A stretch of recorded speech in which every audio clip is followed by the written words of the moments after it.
Hello YouTube, and thank you for watching. Today I want to talk about the issue of password sharing. So as a DBA, you're ultimately responsible for maintaining the security and integrity of the database. And there's always a handful of users that prefer to use service accounts that have elevated privileges and bypass existing rules to perform their activity.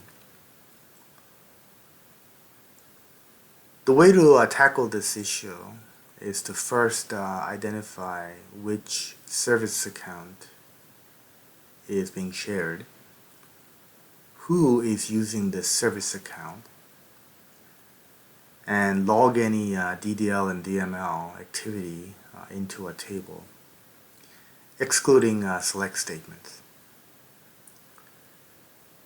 If the user is connecting as a service account and running select statements only, this is not a big concern. But if they are connecting and performing any DDL or DML, then this DBA needs to intervene and stop this activity. The way that we're going to tackle this issue is using a table to log the user activity, and it's going to log the session user or the service account, the OS user, that is the database user that is using the service account. Payload is CLOB, which is sized at 4 terabytes and will log any DDL and DML that the user performed, the timestamp, and the trace file name.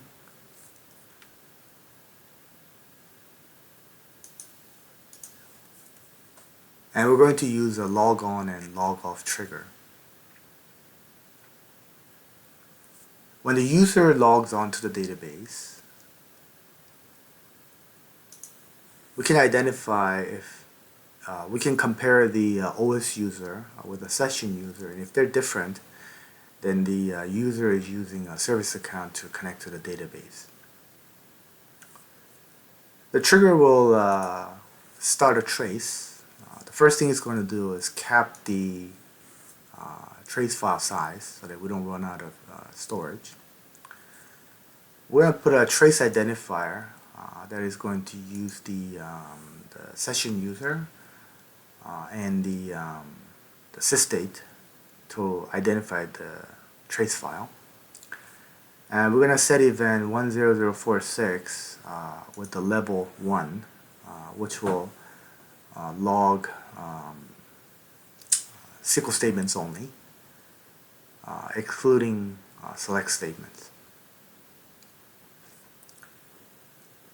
Also using this undocumented procedure, we're going to log this activity into the Oracle trace file or Oracle alert file. If an exception is thrown, we're going to ignore it. You never want to throw an exception inside a trigger.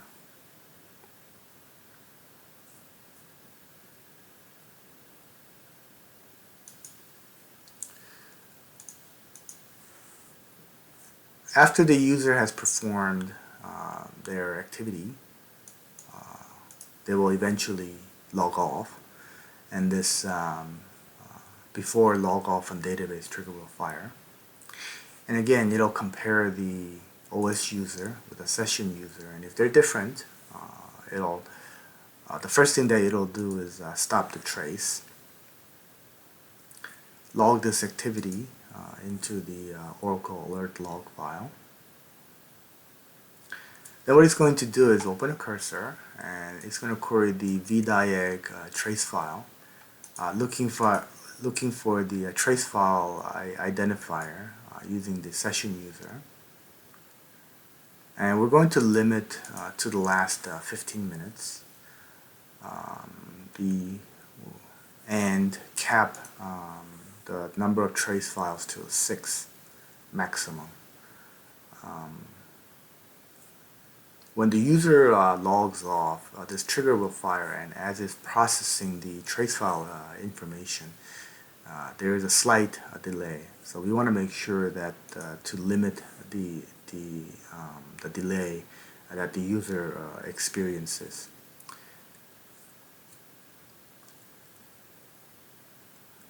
So what it's going to do now is it's going to loop through these 6 trace files, and it's going to filter for activities such as insert, update, delete, create, drop, or alter. And it's going to exclude any activity inserting into tables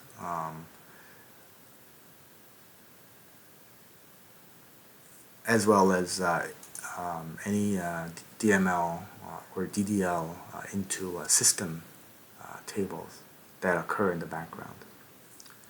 And again, you want to ignore any exceptions which will bubble up to the end user. This is a very silent operation that tracks user activity, and the users will not know this is occurring. All this source will be posted in the description.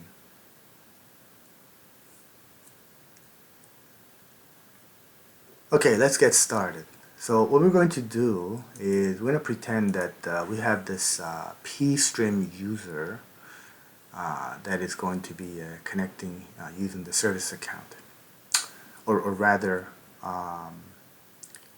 I will be connecting using this service account pstream. Alright, so let's go ahead and connect. Okay.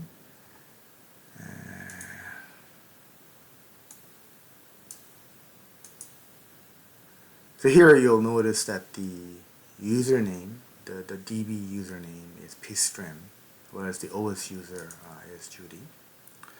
And when the two are different, then the logon trigger will fire, and it will start a trace with level 1 logging all SQL, excluding select statements.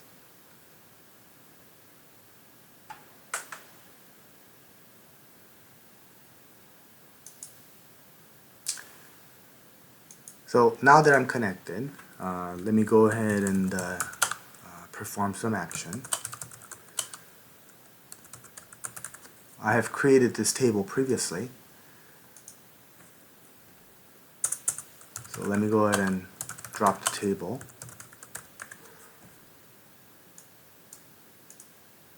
Okay, and let me create another table.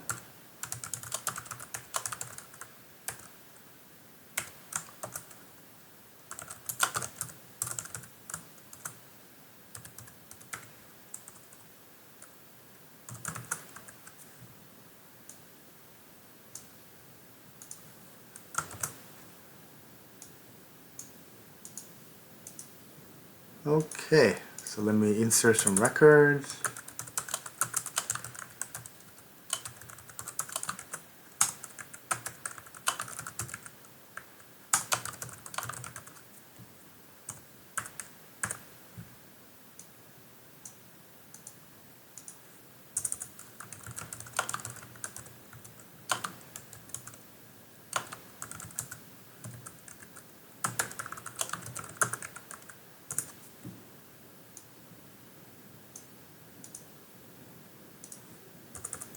And commit and verify. Okay, now that I have performed all my activity, I am going to disconnect.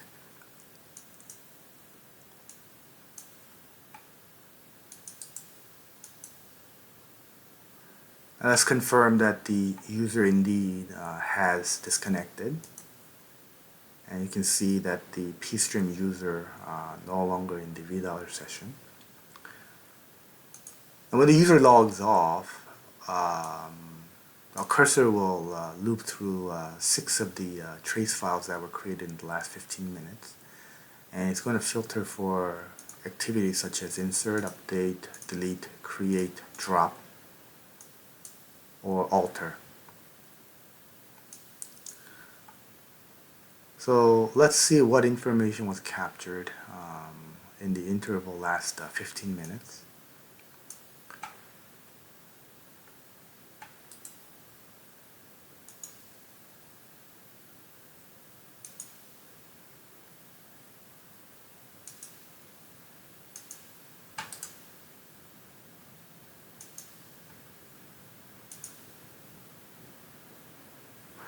And here you can see that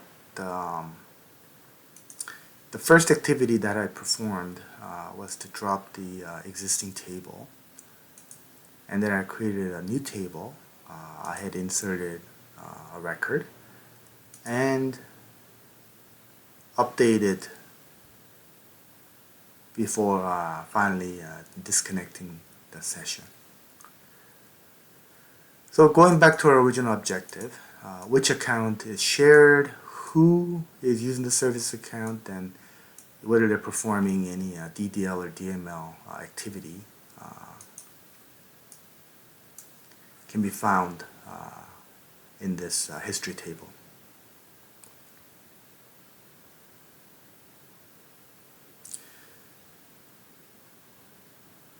At this time, depending on the magnitude of the type of activity, you may need to talk directly to the user if it's isolated to 1 or 2, or if this is rampant across an organization, might be a good idea to schedule a meeting with their management and discuss the dangers of this type of activity, and also review the best practices